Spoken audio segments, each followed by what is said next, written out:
Oblivion Remastered launched! I have been absolutely obsessed with this game, so you know we have to talk about mods. These are the best mods for Oblivion Week 1. First, we have Baka Achievement Enabler, which lets you still get achievements while using mods or opening the console. This is basically essential. Difficulty Slider Fixed. This makes the difficulty slider a lot more reasonable and less annoying. If you changed your difficulty in the game and were wondering why you couldn't do any damage, that wasn't you. The vanilla values are just ridiculous, and it lowers your damage to basically nothing but makes everything extremely tanky. I use the 100 version of this mod, which makes combat a bit more difficult, but you can still take enemies down fairly quickly. More damage does exactly that. It adds more base damage to every weapon, so both you and NPCs will deal more damage overall. If you use this and difficulty slider fixed, this should make combat feel much more fluid. Young Textures Revamped gives an overhaul to young NPCs, including your character if you're young, so now you won't have wrinkles and it'll look a little more natural. Better HUD and Better Reticle. These are two separate mods but work well together and add a slick new HUD to the game, so it's not so in your face. The aiming reticle and compass are smaller and the bars are now on the left side of your screen. I personally think it looks a lot better.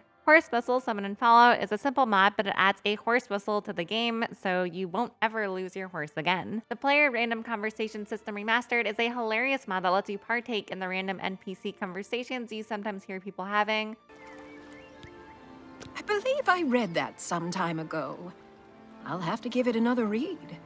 They say that King Helsith has made an alliance with House Dress.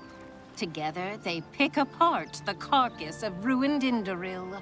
So you can roleplay as an NPC in Oblivion now. Your character isn't voiced, but it has all the dialogue options that you can go through. NPCs Catch Fire makes it so NPCs will now catch fire over flames instead of just you. Quest NPCS Run will make it so quest NPCs won't walk slowly like molasses and will actually run during quests. Alternative Sprint adds a new sprint animation to the game. If you do use this, the footstep sounds when sprinting is gone, but the mod creator is working on a way to fix it. Personally, I don't mind the vanilla sprint. I think it looks kind of cool, but a lot of people think it's goofy, so this mod will fix it for you. Ayleid Reshade. This restores the classic Oblivion look and gets rid of the brown hazy filter. Now this might be a controversial take, but I don't mind the original color filter of the vanilla game. In fact, I think it looks better when it comes to things like Oblivion gates, but I know a lot of people were disappointed about the color change, so if you're looking for that classic look, this mod has you covered. And finally, Unreal Engine VR Injector. This isn't really a mod, it's an injector made by PreyDog that works with all Unreal Engine games, but this makes Oblivion Remastered fully playable in VR, including motion controls. It works pretty dang good for what it is, and you can swing your arms to do damage, shoot bows by actually making the motion. You do need a fairly beefy system to play this in VR, but if you have the specs for it, this is a really fun way to experience Cyrodiil. Thanks for watching. Let me know in the comment if you like this video, and I can do more of these weekly mod videos for Oblivion.